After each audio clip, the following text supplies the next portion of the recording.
సీతమ్మ ఆంజనేయుడిని పిలిచి, నాయనా ఇది నీకు. మిగతా వాళ్ళందరికీ కూడా తోఫాలు రాముడిచ్చాడండి. గిఫ్ట్లు ఇస్తారు కదండి. తర్వాత ఒక్కొక్కళ్ళకి రాముడే నేరుగా ఇచ్చేశాడు. కానీ ఆంజనేయుడికి రాముడి చేత్తో ఇచ్చిన ప్రభావం చాలదు, ఆయనకి ఇంకా మోర్ పవర్ఫుల్ కావాలి.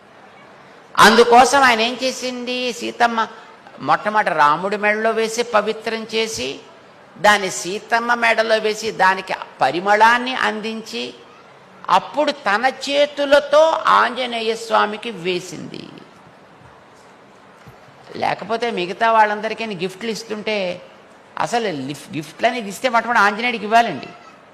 కానీ అందరికీ ఇచ్చేస్తుంటే చివరికి విభీషణుడికి కూడా రామచంద్రుడి కులధనాన్ని ఇచ్చేయడం అయిపోయిందండి. కానీ హనుమంతుడి పేరు పిలవనే లేదండి దాంట్లో. పాప మిగతా వాళ్ళంతా కొంచెం ఎంబారాసింగ్గా ఫీల్ అవుతున్నారు, ఏమిటి హనుమంతుడికి చేయకుండా మనకి చేస్తున్నారు. చివర సీతమ్మ ఆంజనేయ స్వామికి మాల తన చేతులతో అర్పించిన, ఆయన నువ్వు చేసిన ఘనకార్యమయ్యా, నువ్వు మాకు ప్రాణాలు పోసేవయ్యా, నువ్వు చేసిన ఉపకారానికి మా ప్రాణాలన్నీ నీకు పణంగా పెట్టిన చాలదయా. రాముడికో 10 ప్రాణాలు ఉన్నాయి, నాకో 10 ప్రాణాలు ఉన్నాయి, 20 ప్రాణాలను నీకు ఇచ్చినా నువ్వు